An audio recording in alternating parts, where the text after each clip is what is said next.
Hi friends, నేను మీ సౌజన్య. అందరూ ఎలా ఉన్నారు? బాగున్నారా? సో మీ అందరికీ ఇప్పటికే అర్థమై ఉంటుంది. సో నేనైతే ఈ ప్రోడక్ట్ మీషో నుంచి ఆర్డర్ పెట్టాను.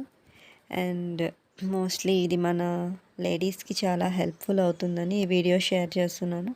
సో వీడియో అయితే స్కిప్ చేయకుండా కంప్లీట్గా చూడండి. అప్పుడే నేను ఏం చెప్పాలనుకున్నానో మీకు ఫైనల్గా అర్థమవుతుంది. ప్రోడక్ట్ అయితే మనకి చాలా యూస్ఫుల్ అవుతుందండి. ముఖ్యంగా మన లేడీస్కి మరీ చెప్తున్నాను, చూడండి. సో ప్రోడక్ట్ వచ్చేసి చూస్తున్నారు కదా, అన్నపూర్ణాదేవి విగ్రహం. సో అమ్మవారి విగ్రహం పూజించడానిక, పూజ గదిలో పెట్టాలా, విగ్రహ ఆరాధన చేయాలా, విగ్రహం పెడితే రోజు నైవేద్యం పెట్టాలి, సో ఇలాంటి డౌట్స్ ఏమీ వద్దు. అమ్మవారి విగ్రహం మనం చాలా చోట్ల చూసుంటాం. మనం చెప్పాలంటే శ్రీశైలం వెళ్ళినా, తిరుపతి వెళ్ళినా, ఎక్కడ చూసినా కూడా మనకి అన్నదానం చేసే సత్రం ముందు అమ్మవారిని పెద్ద విగ్రహం ఎదురుగా పెట్టి ఉంటుంది. ముందు ఆ తల్లికి పూజించిన తర్వాతే మనకి భోజనం వడ్డిస్తారు. తెలిసే ఉంటుంది కదా అందరికీ.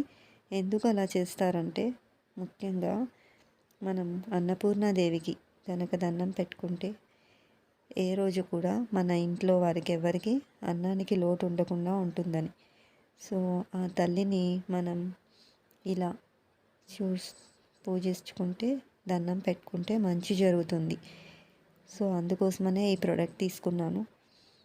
సో చూస్తున్నారు కదా, అమ్మవారి విగ్రహం అయితే చాలా చక్కగా ఉందండి. చిన్న ప్లేట్ కూడా ఇచ్చారు, కాయిన్ ఇచ్చారు, చాలా బాగుంది. అమ్మవారు చాలా చక్కగా ఉన్నారు.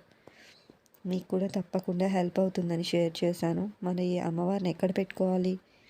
సో ఇలా బియ్యం పోసి అమ్మవారికి మంచిగా బొట్టు పెట్టుకొని మన కిచెన్లో పెట్టుకోవాలి.